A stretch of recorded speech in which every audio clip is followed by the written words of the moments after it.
اور پھر اس کے بعد بادشاہ کے سامنے اپنا مدعا پیش کیا۔ اس سے پہلے پادریوں سے، درباریوں سے ملاقاتیں کر چکے تھے، اور اب یہ فائنل ملاقات بادشاہ سے تھی ان کی۔ بادشاہ سے ملاقات کی، بادشاہ نے ایک کو دائیں بٹھایا، ایک کو بائیں بٹھایا، عزت دی، یہ بادشاہ کا طریقہ کار تھا۔ اب بادشاہ نے اپنا پوچھا کہ اپنا مقصد بیان کریں، تو انہوں نے مقصد بیان کیا۔ انہوں نے کہا جناب بادشاہ سلامت، جہاں پناہ آپ کی ریاست میں ہمارے کچھ بگوڑے، کچھ غلام، کچھ احمق نادان لوگ وہ بھاگ کر یہاں آ گئے ہیں، جنہوں نے شہر مکہ کے اندر ایک نیا دین متعارف کرایا ہے جو نہ ہمارا دین ہے اور نہ تمہارا دین ہے۔ بادشاہ کو کہا کہ نہ تمہارا دین ہے، ایسا اس لیے کہا تاکہ بادشاہ کو ان کے خلاف برانگیختہ کیا جا سکے، ابھارا جا سکے۔ نہ تو وہ ہمارے مذہب پر ہیں نہ تمہارے مذہب پر ہیں، بلکہ ایک نیا انوکھا نیا ہی دین لے کر آئے ہیں، اور ان کی وجہ سے مکہ کے اندر بڑے فتنے فساد ہوئے ہیں، اور یہی فتنے فساد آپ کی ریاست میں بھی ہوں گے، تو لہٰذا آپ ان کو ہمارے ساتھ واپس بھیج دیں تاکہ ہم اپنے ملک کے دستور کے مطابق ان کے ساتھ معاملہ کریں۔ اور اس کی ہاں میں ہاں ملاتے ہوئے بادشاہ کی درباری، جن کو نذرانہ پہنچ چکا تھا،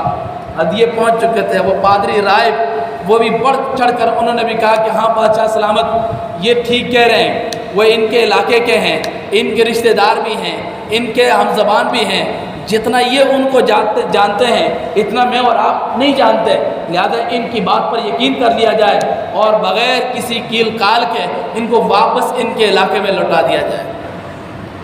بادشاہ نے جب یہ بات سنی تو جس شخص کا مزاج انصاف پسند ہونا تو وہ ناانصافی کی گفتگو کو سمجھ جاتا ہے، تو بادشاہ کا رنگ سرخ ہو گیا۔ اس نے اپنے پادریوں کو، درباریوں کو مخاطب کرتے ہوئے کہا، اشارہ تھا کہ یہ تو نئے لوگ ہیں، میرے مزاج کو نہیں جانتے، تم تو جانتے ہو کہ میں انصاف پسند آدمی ہوں۔ تو بادشاہ نے کہا ہرگز ایسا نہیں ہو سکتا جب تک میں ان کو اپنے سامنے بلا کر ان سے خود نہ سنوں ان کی بات، اور اگر یہ جو الزام لگا رہے ہیں یہ ان پر سچا ہوگا تو میں ضرور نکال دوں گا، اور معاملہ کچھ اور ہوا تو میں اپنے ملک کے اندر رکھوں گا، ان کا دفاع کروں گا، ان کی طرف سے مقدمہ لڑوں گا۔ بادشاہ نے اعلان کر دیا۔ اب ان کی کوشش تو یہ تھی کہ ملاقات کے بغیر ہی معاملہ حل ہو جائے، لیکن بادشاہ بضد تھا کہ میں خود سنوں گا۔ تو اسی کا موقع اٹھاتے ہوئے عمر بن عاص نے کہا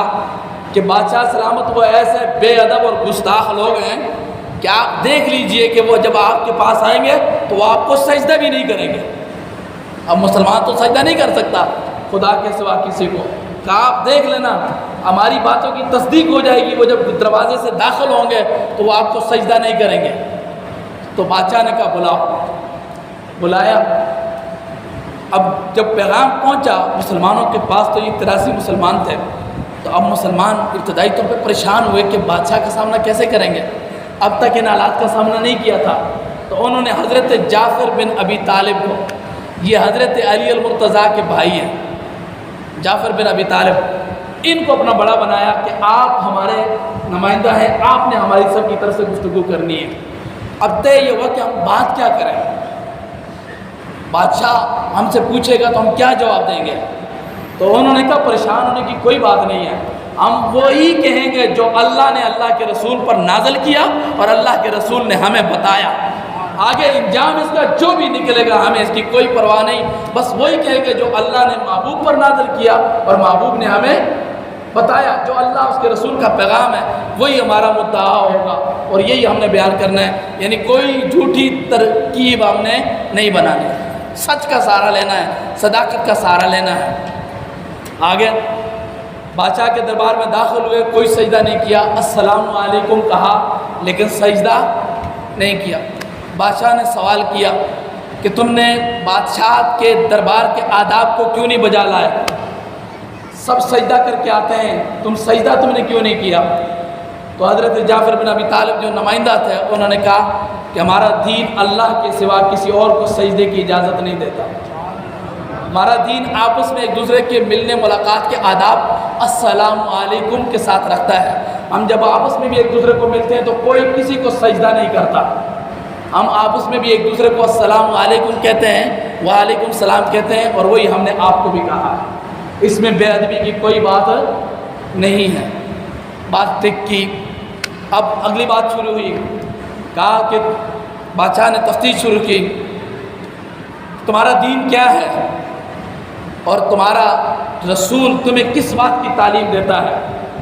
مجھے اس کو واضح طور پر بیان کرو۔ حضرت جعفر بن ابی طالب خطیب الاسلام، اسلام کے خطیب بن کر کھڑے ہوئے، نمائندہ وکیل اسلام، یہاں اسلام کی وکالت کی انہوں نے، اور انہوں نے کہا کہ بادشاہ سلامت، ہم جاہل ان پڑھ لوگ تھے، ہمارے پاس کوئی علم نام کی، دانائی اور حکمت نام کی چیز نہ تھی، ہم بتوں کی پوجا کرتے تھے، شراب پیتے تھے، معمولی باتوں پر جنگیں لڑا کرتے تھے، رشتہ داریوں کا ہمارے پاس کوئی پاس نہیں تھا، ہمسایوں کا ہمارے پاس کوئی لحاظ نہیں تھا، شراب بھی پیتے تھے، یتیموں کا مال بھی کھاتے تھے، دنیا جہاں کی کون سی بیماری تھی جو ہمارے اندر نہ تھی، اور پھر اللہ نے ہم پر کرم کیا کہ ہم میں سے ایک شخص کو ہمارا رسول بنا کر بھیجا، اور اس نے آ کر ہمیں اس بات کی تعلیم دی، تربیت دی کہ ایک اللہ کی عبادت کرنی ہے، بتوں کی پوجا نہیں کرنی، رشتہ داریوں کے حق ادا کرنے ہیں، رشتہ داروں کے ساتھ حسن سلوک کرنا ہے،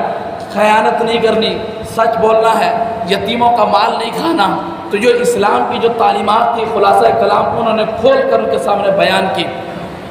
جب انہوں نے بیان کی، پھر بادشاہ نے کہا اچھا جو قرآن تم کہتے ہو اللہ نے نازل کیا ہے تمہیں کچھ یاد ہے؟ کہا ہاں یاد ہے۔ کہا کچھ سناؤ۔ حضرت جعفر بن ابی طالب نے سورہ طٰہٰ قاف عین یا صاد پڑھی، سورہ مریم کی کچھ آیات تلاوت کی۔ جب آپ نے ان آیات کو تلاوت کیا تو بادشاہ کی آنکھوں سے آنسو جاری تھے، درباریوں پر ایک ہیبت طاری تھی، اور بادشاہ اٹھا اور اس نے ایک تنکا اٹھایا اور اس نے کہا کہ جو کچھ تم نے یہ بیان کیا ہے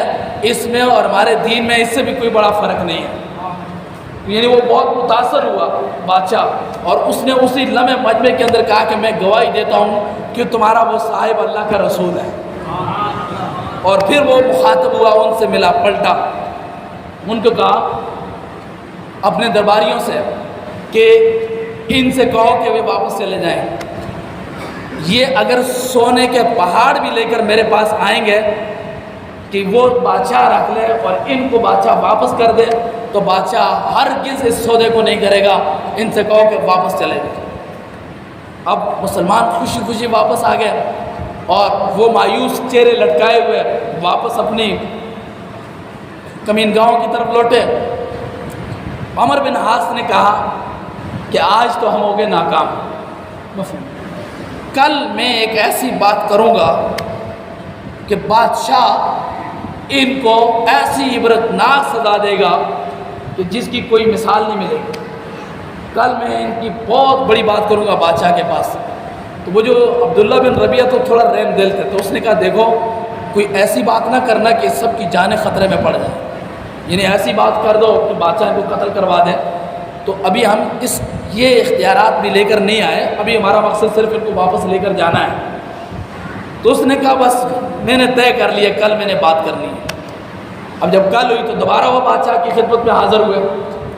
اور اب اس نے بادشاہ کو کہا کہ آپ نے ان کو واپس تو بھیج دیا ہے، لیکن کیا آپ نے ان کا پوچھا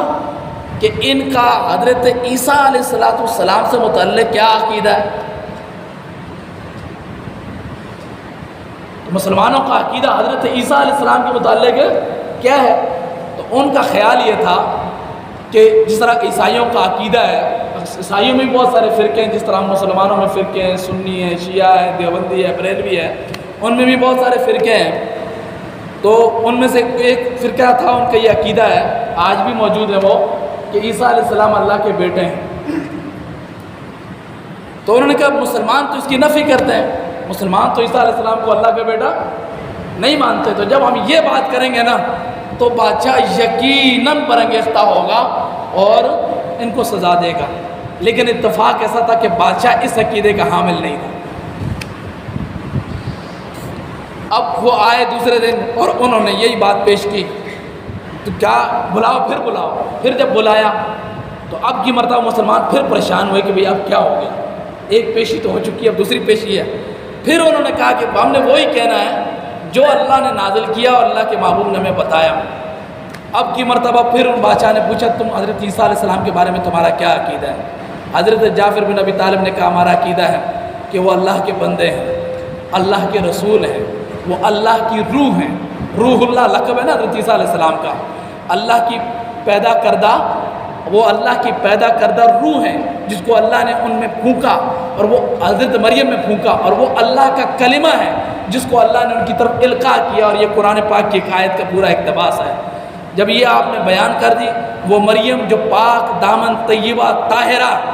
یہ ان کی طرف اللہ کا القاء کیا گیا وہ کلمہ ہے جو بغیر باپ کے پیدا ہوئے ہیں۔ تو جب یہ بات کی تو پھر بادشاہ نے اعلان کیا، اس نے کہا جی جو تم نے بیان کیا بالکل بے-عینی حق بیان کیا ہے، اس میں کوئی فرق نہیں ہے۔ تنکا اٹھا کر دکھایا کہ اتنا بھی فرق نہیں ہے، جاؤ اپنی عیش و عشرت کرو۔ اب یہ نہ، اور پھر ایک بات اب جو نئی بات ہوئی وہ یہ ہے کہ بادشاہ نے آرڈر کیا کہ جو یہ تحفے طائف لے کر آئے ہیں ان کے تحفے طائف ان کو واپس کر دو۔ یہ عربی نسل کا گھوڑا، وہ ریشمی جبہ، وہ سونے ہیرے جواہرات، یہ جو کچھ لے کر آئے ہیں وہ سارے کے سارے انہیں واپس کر دو۔ اور وجہ یہ بتائی کہ میں سچائی کے کاموں میں، حق کے کاموں میں رشوت نہیں لیتا، اس لیے کہ جب میرے رب نے مجھے بادشاہت لوٹائی تھی، میری چھینی ہوئی بادشاہت جب میرے رب نے مجھے لوٹائی تھی تو مجھ سے اللہ نے کوئی پیسے نہیں لیے تھے، اور جب میرے رب نے مجھے دوبارہ بادشاہ بنایا، میری بادشاہت مجھے دی، تو میرے بارے میں لوگوں کی باتیں نہیں سنی تھی۔ میرے رب نے مجھ پر فضل و کرم والا معاملہ کیا تھا، لہذا میری کیا جرت کہ میں کوئی نیکی کا کام کروں اور بدلے میں لے دے کے ساتھ کروں۔ تو وہ سب کچھ واپس کر دیے کہ یہ جاؤ، جو صحیح تھا ان کو میں نے پناہ دے دی، جو غلط تھا وہ غلط تھا، وہ اپنا مال بھی لے جائے، اپنا پیسہ بھی لے جائے، واپس کر دیا۔ اب بادشاہ کی بادشاہت کیسے چھنی، پھر بادشاہ کو وہ بادشاہت کیسے ملی، بڑا ہی عجیب و غریب اور پر اسرار بات ہے، اور انشاءاللہ آنے والے جمعۃ المبارک